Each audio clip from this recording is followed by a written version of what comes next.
Hello everyone, class 10 के जितने भी स्टूडेंट्स उनका सबसे पहले सपना ये होता है कि सर 95% हमको गेन करना है और होना भी चाहिए, क्योंकि क्लास 10th लेवल पे बच्चों का सबसे पहले सपना यही होता है कि 95% गेन करके अपने ऊपर एक कॉन्फिडेंस लेवल बढ़ाएं, अपने पेरेंट्स को प्राउड फील कराएं।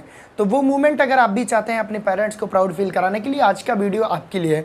मैं बेसिकली सबसे पहले क्लियर करना चाहता हूँ, ये वीडियो उन स्टूडेंट्स के लिए जो 2022 में अपने बोर्ड एग्जाम देना चाहते हैं, अगर वो बिलोंग करते हैं यूपी बोर्ड इंग्लिश मीडियम से और सीबीएसई बोर्ड से। तो वीडियो को लास्ट तक देखिएगा, मेरी गारंटी है कि बहुत ज़्यादा कुछ सीख कर जाओगे। स्टूडेंट्स, अगर हम बात करें किसी भी एग्जाम को क्वालिफाई करने की, किसी भी एग्जाम को टॉप करने की, तो सबसे पहली जो बात होती है वो है सिलेबस का कंप्लीट डिस्कशन। आपको पता होना चाहिए कि किस चैप्टर से कितने मार्क के हमारे क्वेश्चन आएंगे, किस चैप्टर को किस अप्रोच से पढ़ना है, क्या क्या चैप्टर पढ़ने हैं। कभी कभी हमारे साथ ऐसा होता है यार कि हम सिलेबस को ध्यान नहीं देते और चीज़ों को ज़्यादा डीपली पढ़ लेते हैं और वो हमारे लिए टाइम टेकिंग हो जाता है। ठीक है, तो टाइम को कंसीडर करके हमको अपने टाइम टू टाइम को स्टेप बाय स्टेप हमको सिलेबस को अच्छे से समझना होगा। तो आज ही यार एक रजिस्टर खरीद लो और क्लास 10 के सारे स्टूडेंट उसे रजिस्टर के पहले और दूसरे पेज पे सब्जेक्ट वाइज अपने सिलेबस को नोट डाउन कर लो और सिलेबस को 2 से 3 बार रीड डाउन करो। मेरी गारंटी है सिलेबस आपको समझ में आने लगेगा, देन आप अपनी जर्नी को स्टार्ट कर सकते हो। बात करें सेकंड पॉइंट की यार, तो सेकंड पॉइंट में सबसे पहले कहूँगा चीज़ों को समझना सीखो। ठीक है, अब बहुत सारे स्टूडेंट्स कहेंगे सर मैं कहाँ से पढ़ूँ, किस सोर्स से पढ़ूँ।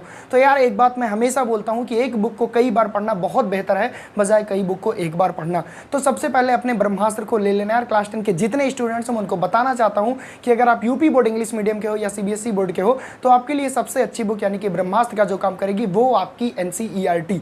तो सबसे पहले आपको एनसीईआरटी खरीदनी है और उनको चैप्टर वाइज पढ़ना है। ठीक है, बात करूँ यार अगर साइंस की, मैं बेसिकली साइंस का टीचर हूँ, तो केमिस्ट्री का पहला चैप्टर हमारा केमिकल रिएक्शन एंड इक्वेशन। तो जब आप एनसीईआरटी खरीदोगे तो एनसीईआरटी के अकॉर्डिंग आप चैप्टर को खत्म करिए। ठीक है, बहुत डिटेल में जाने की आपको जरूरत नहीं है। अगर आपको आईटी जेईई या नीट इन फ्यूचर देना है तो आप डिटेल पढ़ सकते हो, लेकिन बोर्ड में 95% गेन करने के लिए एनसीईआरटी आपके लिए एकदम रामबाण पुस्तक साबित होगी। ठीक है, चलो बुक वाला मामला भी क्लियर हो गया। तीसरा क्वेश्चन आता है सर किस अप्रोच से पढ़ें, क्या खाली पढ़ लें या नोट्स साथ में बनाएं या सर किसी की नोट्स मिल जाए उससे हम कॉपी कर लें। तो मैं यार डियर स्टूडेंट्स, मैं आपको एक चीज़ बताना चाहता हूँ, जितने भी टॉपर होते हैं वो अपने सीक्रेट जरूर शेयर करते हैं। पढ़ो हर जगह से, लेकिन जो नोट्स हो वो अपने वर्ड में हो, क्योंकि जब आप एक बार अभी लिख रहे हो, एक बार आप यार यूनिट टेस्ट दोगे तब लिखोगे, एक बार आप मे बी हाफ ईयरली दो तब लिखोगे, एक बार आप प्री बोर्ड में लिखोगे, देन फाइनली आप बोर्ड में लिखोगे। तो हो सकता है कि आपकी ये जो नोट्स है वो 4 से 5 बार बन जाए। और यकीन मानो कि जब आप किसी चीज़ को 2 से 3 बार 4 बार लिख देते हो तो जब बोर्ड एग्जाम में तुम बैठोगे तो तुमको यार ऐसे नहीं सोचना पड़ेगा अरे यार मुझे नहीं आ रहा है,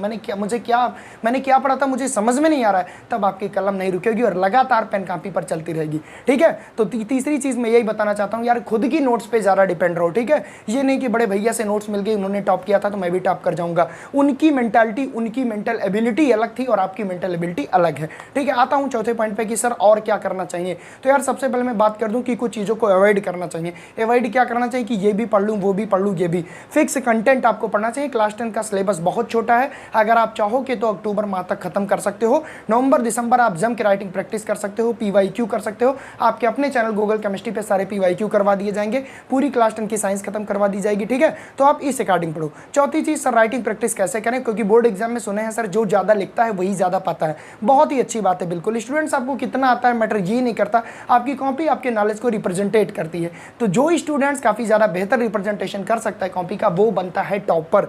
तो आपके भी सपने हैं टॉपर बनने के, तो सर मैं कैसे रिप्रेजेंटेट करूं।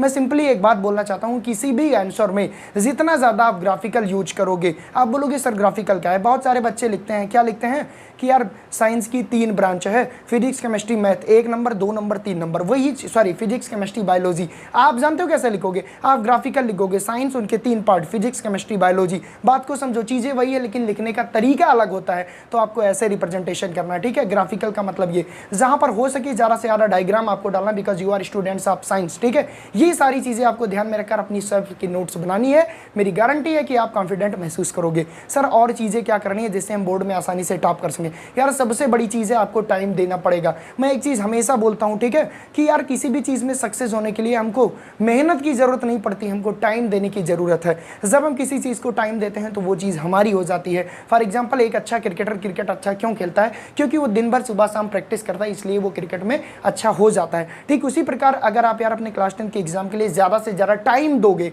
टाइम देना और मेहनत में बड़ा अंतर यार। मेहनत वो है जो सर पे ईंटा और बोझ रखकर चलते हैं। ठीक है, आपको वो भी नहीं करना है, आपको पूरे एंजॉयमेंट के साथ केवल टाइम देना, उसके साथ टाइम स्पेंड करना है, बुक को अपना दोस्त बना लेना है। मेरी गारंटी है यार, आप टाइम दोगे तो आप में कॉन्फिडेंस आएगा, और जब आप में कॉन्फिडेंस आता है तो कंसिस्टेंसी बिल्डअप होती है, और कंसिस्टेंसी कंसिस्टेंसी बिल्डअप होने से फिर सक्सेस आपकी कोई रोक नहीं सकता।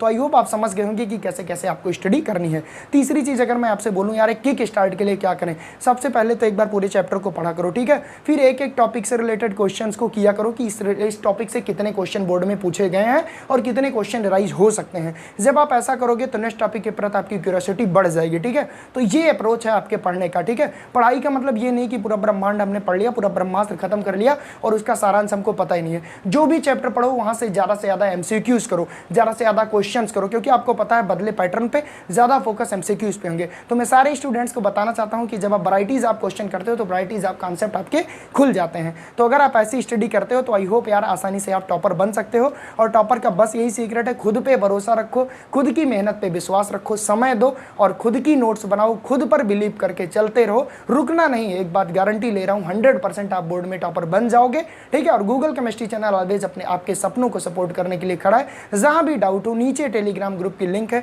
नीचे व्हाट्सएप नंबर, वहां से आप कॉन्टैक्ट कर सकते हो। अगर आप स्टूडेंट्स हो यूपी बोर्ड इंग्लिश मीडियम के या सीबीएसई बोर्ड के, आपके सपनों को सपोर्ट करने के लिए गूगल केमिस्ट्री हमेशा आपके साथ है। बेस्ट विशेष आपके बोर्ड।